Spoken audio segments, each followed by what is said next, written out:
This is where I started experiencing in stages in my life where I was still living with my grandmother at the time when she gained custody of me. And when I got into adulthood, I started experiencing different things where my behavior changes and something came over my head. Like I had this feeling like something was going to happen, or like I feel like something was coming.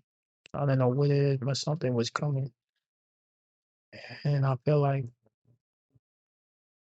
I was dealing with somebody who I put all my energy and time and loving somebody, caring about somebody.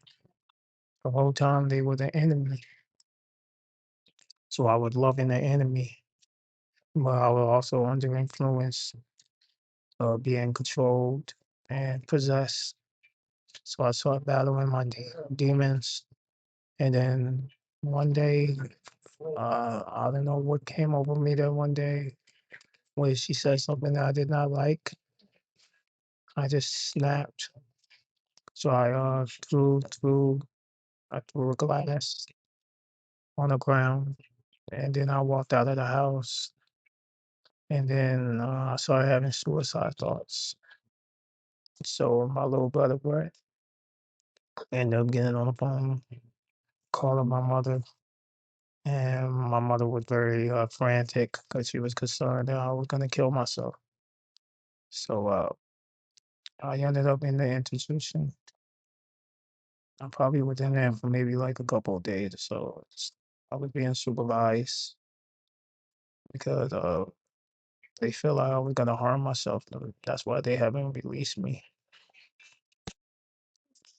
So so when that was going on, uh,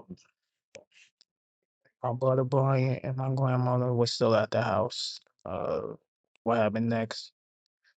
Everything, everything went, everything went, everything took a dark turn where she started blaming my brother Bryant for me ending up in the institution with it when really it wasn't even my brother's fault why I ended up in there in the first place. It was basically my grandmother's fault because my narcissist grandmother, because she put me in there. She the reason why I was in there in the first place because she was causing me stress, and um she done a lot of things that I didn't approve of. And there were times where I told her if I told her I don't like something, it's more like I'm hearing you, but I'm dismissing you type thing. It's like she didn't care what I had to say. She would totally disregard everything I told her.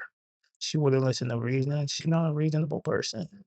She's not somebody who would sit there and listen to everything you tell her and say, okay, you know what, you're right.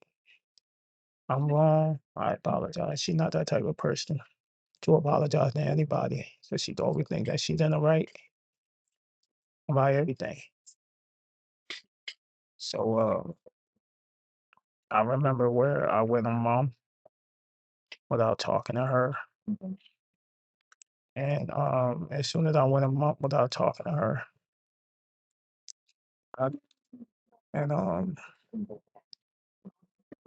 uh, she would go to my brother and tell him that she didn't care if I died, or she would act like she would be confused why I stopped talking to her. The reason why I stopped talking to her because I saw the whole screenshot and the conversation that she posted on Facebook. So when I saw that, I never confronted her about that. I kept quiet. I act like everything was normal. I like everything was fine, but deep down I was hurting inside. There was a lot of time where I would cry myself to sleep because I just couldn't believe the person who I love and trusted it, who I let in my circle, would hurt me the way they hurt me. And yeah, I went a whole month without talking to her. And then when my my brother was like, because he found out, well, he asked me why I stopped talking to her. So I showed him the screenshot of her Facebook where she posted the screenshot of me and her conversation that she posted on her page. So I show it to him.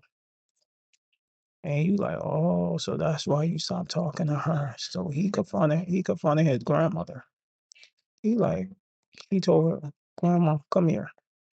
Why did you post Brandon all over social media? Why did you do that? Well, somebody who you love and care about, you wouldn't do that. Try to hurt them. Yeah. You wouldn't go out of your way to try to hurt this person out, would you? Well, why would you put him on the internet? If you care about Brandon's feelings or how you feel, why did you put him on the internet? No comments. And then she kept dodging the question, talking about, and then she lied and came up with this false narrative story about, oh, it was a hacker.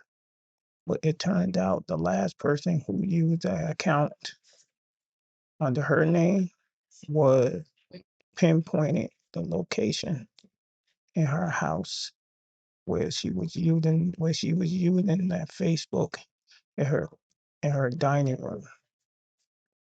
That's where my brother was able to pinpoint, or where she was using her phone, where she went on Facebook and then she posted it. I mean, she already admitted, she came out a few days later. She put it on the internet because she was mad. She did all of that because she was mad. That's still no excuse why you did all of that because you was mad. That's, I mean, no justification. Why would you put it on the internet in the first place? Mad or not, that still doesn't justify why you did it. I don't care how mad she was. So that was the whole situation with her. Like, she will do things when she's mad. See, when you're mad and angry, it's not a really cool place to be at, right? So because she was mad, you do things and say things because you was mad. I guarantee you this. She probably would have never did all that in the first place if she wasn't mad. Something in the conversation or the situation that made her feel some type of way, and she thought she could do that, and she thought she could tarnish my reputation and everything I stand for as a man by posting me on the internet like that. And she thought she can get away with it by and thinking that she wasn't going to be holding accountable for it. And guess what? She didn't get no reaction that I gave her. And I told you, I wasn't mad about that. But she's the type of person, she doesn't listen to nobody. And then you coming up here telling everybody you was mad. And then you going behind my back, patty chatting to my brother, my oldest brother, Bryant. What am I supposed to do? Talking poorly about me the way you were talking about me. And then you wish death on me? Like, there's no love there. Once somebody said what they said about me, there's no loyalty, there's no love there. Everything I had for that woman, all of that went out the window for the moment she wishing me dead. That's period.